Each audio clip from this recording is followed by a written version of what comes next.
Okay, I am calling the August 25th, 2025 meeting of the Mountain View Westman School District Board of Trustees, special meeting to order at 6 p.m. Please stand for the Pledge of Allegiance. Pledge of Allegiance to the flag of the United States of America, to the republic under God, indivisible, with liberty.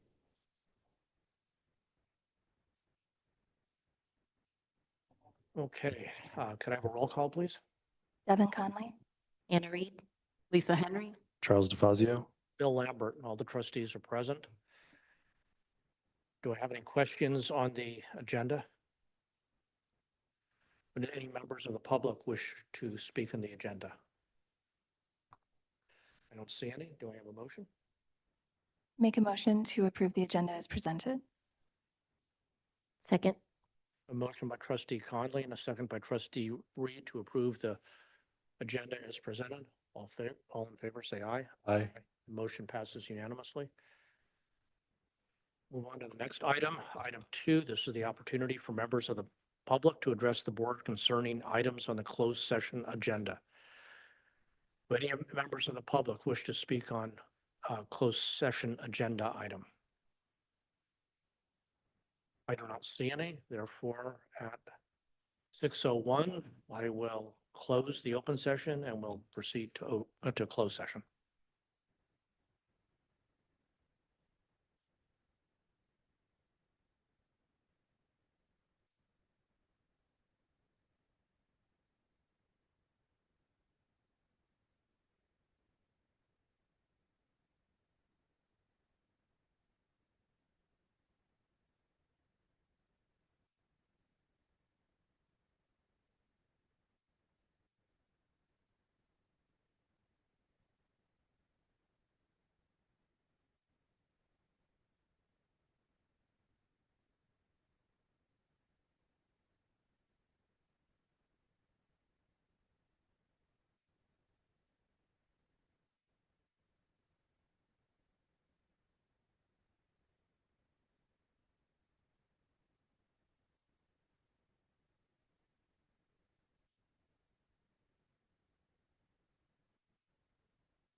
Okay, I will reconvene open session at 6:46. There was no reportable action taken in closed session. One correction on item A1, there was one case, not two. Okay, we will move on to review and discussion. This is an action item, the adoption of resolution number 01-082525. Just a comment before we start. This to the public, this may seem, unless somebody surprises me, this may seem very perfunctory, but I want to assure everybody that we have been, the board has been reviewing this document, various drafts of it for the last several months. We have had the opportunity to read it ourselves, not just in the closed session room. We have had the advice and be able to ask questions with multiple attorneys from multiple different law firms. And so all of the board members have had a extensive opportunity to review the document, comment on it, and ask questions about it. With that, Superintendent Bear, would you like to introduce this? Yes, good evening. Very pleased to be bringing this before the board officially to create a much better situation for our workforce housing project. So with that, we have a slide deck to present to kind of walk us through the story of how we got here to August 25th. So as you know, MVW at the Sevens is the project. Grand opening just happened over the weekend for the entire complex. As we know, within that larger complex, there are 144 housing units there for workforce housing for Mountain View-Wisman School District, a collaborative effort between the city, Miramar Capital, and Mountain View-Wisman. We had folks move in, employees move in beginning in February 2025. And as a reminder, the construction funding was provided through Measure T, which is approved by the Mountain View-Wisman voters in 2020. Mountain View-Wisman, we rent 123 below market rate units to our employees. 20 of the units are reserved for City of Mountain View employees, and there's one missing there. And of course, that's utilized by the property manager. We currently have 53 units filled across those 143 units, and residents qualify and rent under particular income guidelines set up by the state and by the City of Mountain View. Go ahead. These are some quotes you've seen before. Our employees are very appreciative for the opportunity to be living there and are quite thankful for the district for providing that opportunity. We know that we'd like to get more employees in though. Go ahead, Shelley. There have been challenges, as we all know, to review that. The land expense was a large issue. Mountain View-Wisman, under the original agreement, did not own the land on which that property is developed. We needed greater control over that to be able to make a variety of decisions. And that land lease was expensive. It was about $1.9 million annually, which would escalate over time between 2% and 4%. As you calculate that out over the 55-year duration of that lease, it would total around $380 million. We needed to find a way to change that. Also, a challenge was the number of units. The project was ambitious. It was incredibly complex. There were a large number of units for our school district, as I said, 144. We're about a third leased up. And the problem was revenues and expenditures are just not in balance. We could not get enough units filled in order to cover the cost of operating that building, both operating expenses and the ground lease. So we have been very focused on getting that building fully leased up as soon as we can, but we seem to have leveled off in filling that building. So how can we take this apart? How can we help to solve this?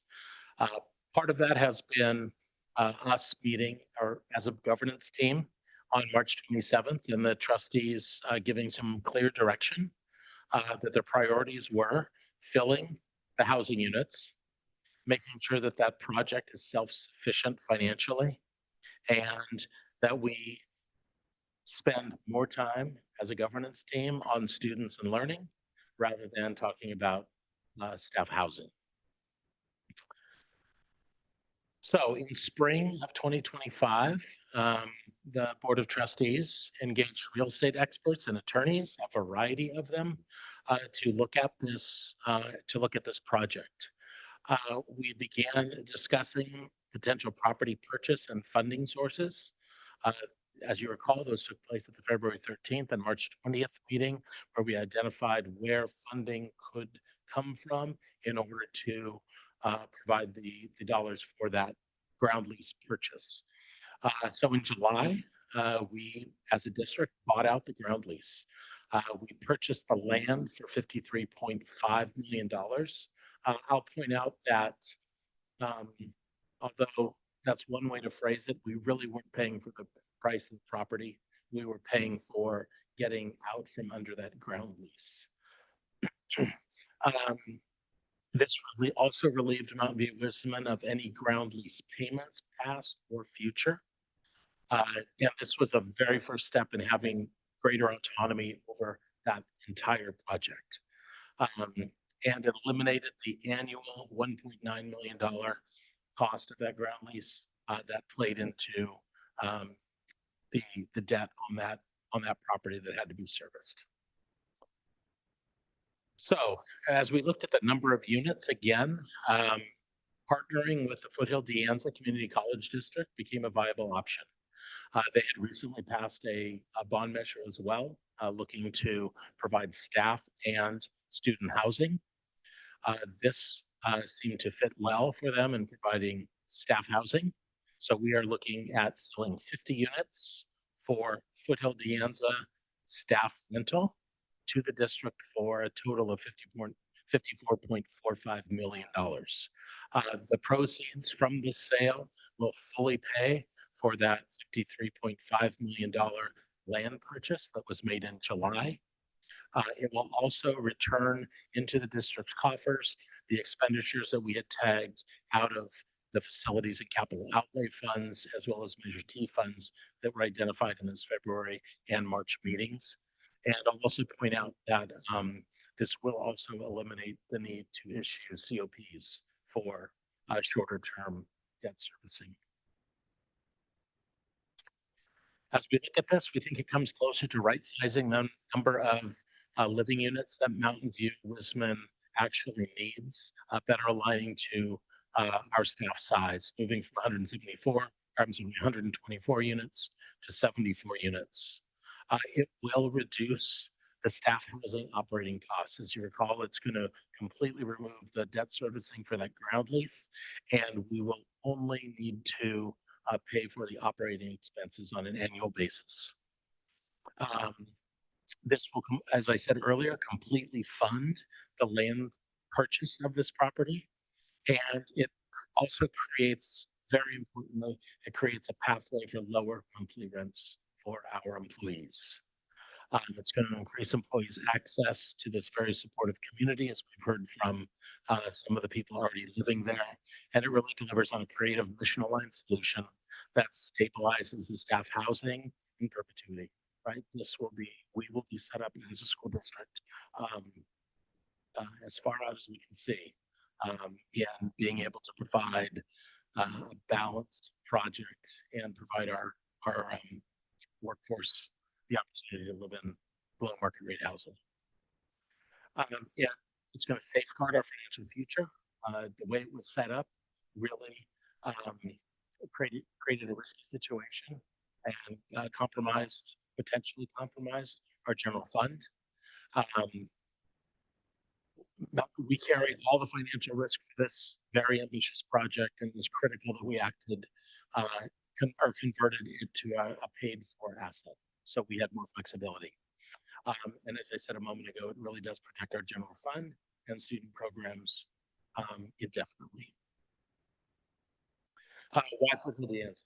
Right, I've had that question asked, and some of the reasons it just makes sense is that Foothill Deans serves Mountain View as School District taxpayers, right? It's the same tax group. It is part of the K-14 continuum in our community. Um, as a reminder that Waterfall will remain for other educational institutions should we not be able to fill that. As a reminder that includes MVLA, the high school district, Los Altos School District. And this is on here again because it's very important. It does create a pathway for us to lower rents for our employees. Um, Other efforts we've been making. I just signed today the BMR agreement with the city that changes the threshold for the project from 120% of area median income to 150%. This is going to create a greater pool from which we can draw to fill that property. It enables 23% more employees to qualify. That was from a survey we conducted back in March of 2025. Um, and as a reminder, you know this, we interviewed just on Thursday. We're establishing a nonprofit entity, the MVW Residences Corporation, as a separate dedicated board to oversee this property. And it's going to allow us as a governance team to stay focused on our core mission, which, as we all know, is educating the students of this community. Next slide, John. Was that it? Oh, I thought there was. No, there's one more. Sorry. I thought there was one more. So moving forward, MVW 7s, now we can better position to provide educator and school staff housing at low rents in order to attract and retain highly qualified staff. And that has been a goal from the outset here. And it increases the long-term viability of the project. So let's look back at those success criteria that the board talked about earlier in the school year. This will allow us to fill the available housing units. I'm confident we'll fill all the available housing units that we have. It creates a project that is self-sufficient, and it's going to allow us to spend time where it needs to be spent. So that concludes the presentation. I'm happy to answer any questions. I'll also point out that Meredith Johnson is on the line as well from Dennis, Wilbur, and Kelly. Should we have any questions that need to be addressed by our attorneys? Okay, thank you. Are there any questions from the board? I just wanted to add that, so these types of things take a very, very long time. And the former board, by November of last year, was discussing trying to partner with Foothill De Anza, was discussing raising the AMI. Those discussions can't always be public until we reach this point, which is a challenge, but it's something that the prior board started working on really intently, and then this board took up, and Superintendent Bear brought in the experts that we needed to see this through and make it happen in partnership with our own staff internally, who have been fantastic on this as well. So thank you. Any questions or comments? It looks like we're moving the comment section here. Oh, should we take public comment before our comments? Any members of the public wish to speak in this item?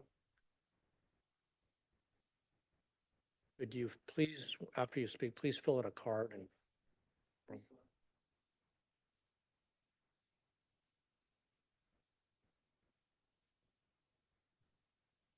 Barry Smith, I'm working with the Los Altos School District with Aaron Green, who you stole from us. And on teacher housing, I think this is incredibly important. Our kids went through the Los Altos School District. We have two phenomenal school districts. And as Jeff pointed out, recruiting and retaining teachers are key. We sometimes can recruit them, unfortunately, after 2 or 3 years, because they either have to live in South San Jose or pay a fortune, they leave. So I want to commend you on what you're doing. I'd like to suggest that we should do more cooperation from what we've learned. I've learned a huge amount from the 231 grant project. Some good, some not so good. And we just need to execute a lot better. Our teachers really deserve this. I've been working with a number of the teachers one-on-one, and they go, this is so amazing to have a community member invested in me finding housing. And even if we don't find something, that's support. So anyway, I want to commend you on that. The other thing I want to just throw out there, even though I know you're interested in filling these units, the other opportunity for us, and I've been doing this just in my neighborhood, is finding local residents that will rent rooms or ADUs within a tenth of a mile from where I live. We have 7 people renting either the end of their home, a room in the unit, or an ADU, starting at $1,300 and going up to $1,800. So there's a huge opportunity for us to look about getting our community, many of which have benefited from what you guys have all done, to look at renting ADUs if they already have them and if they're already renting them. A lot of them, their offices, gyms, whatever, those aren't good candidates. But that's another area I'm trying to work with Los Altos and Mountain View to find out what's our list of ADUs, how can we find them and see. Once I talk to individuals, homeowners who know me personally and stuff, they're just quite receptive and open to this. It's not like a cold call, if you want to rent your unit. So just overview. I don't know how you guys got that money from Foothill, but that is amazing. I was always wondering, how did this $53 million thing happen? At some time, I know you don't want to highlight it, but there really needs to be a debrief on what happened here. I mean, 53 million for a couple acres of land is on the pricey side. So I know probably some of you weren't on the board and everything, but I would hope that we don't just sort of say, okay, we've solved it without a really, it's past, but we want to learn from it. What did we do wrong? We're doing a lot of things wrong at 231 Grant, and I want us to record them, figure out how we can fix them, and move on. One of my questions for you that didn't get addressed here, I believe you still have 12 units at 231 Grant, and I'm curious to know, because you're not as much on the hook for those, but I think, if I understand correctly, we all paid $50,000 per unit. So Los Altos sitting on 1.2 million of obligation. I'd be curious to know what your plans are for those and how you see. I would imagine these are more important for you to fill economically, but I'm curious to know about that. Thanks. Okay, thank you very much. Okay, any comments from the board?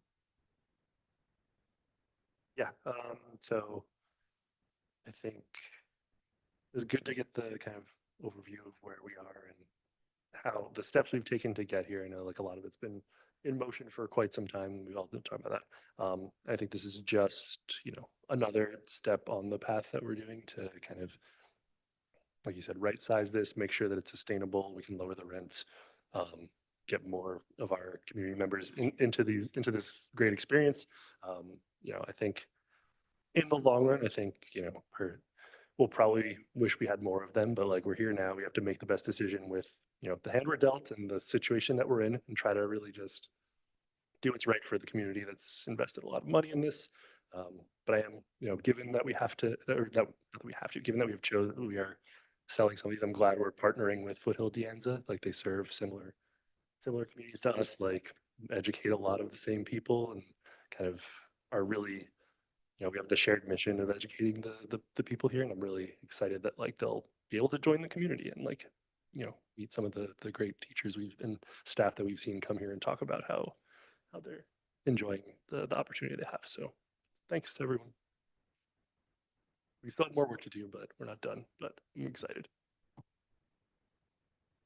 Any more comments? Trustee Conley? Thank you. I agree with my colleague, and I'll just add, we are very grateful to Foothill De Anza for the partnership. And we believe that this will be in service not just of our students today, whose teachers and staff members can live closer and be able to grow roots here and grow with our community, but also for these students in the future as they age up. We know that our students, when they reach high school in the Mountain View Los Altos School District, some of them attend middle college programs at Foothill through a partnership with MVLA. And we know that some of our students also go on to community college there after graduating. So I think this benefits. I have a little co-host or co-trustee today at my side who's off screen, but is talking to me. I think this benefits our students today. I think it benefits them in the future as well. Yeah, and I'd also like to thank the public for their patience with this. I know this has gone on for many months. This is, we've had to do this in closed session because, we're dealing with attorneys, we're dealing with a third party who, we can't control. And it's at the end of the day, it's a real estate negotiation. So I know it's been difficult, it's been challenging, but just thank you for your patience. And, I hope you all, understand why we're here and feel the same way that we do. And we're excited about this project. So there's nothing else. Anyone would like to do the motion? I make a motion to adopt resolution number 01-082525, determining that the sale of an undivided 35% interest as tenants in common, including 50 residential units at the property located at 699 North Shoreline Boulevard in the City of Mountain View project. Well, this is a CEQA, yes? Is exempt from the California Environmental Quality Act and approving the purchase and sale agreement, deciding to carry out the project and directing the filing of a notice of exemption. Second. We have a motion by trustee Conley and a second by trustee DeFazio to adopt resolution number 01-082525. All in favor, say aye. Aye. Aye. The motion passes unanimously. Okay, with that, we move on to item 6, future board meeting dates. Well, I don't see any, but I think September 3rd is our next one, fourth, if I recall. Okay. And with that, I will adjourn the meeting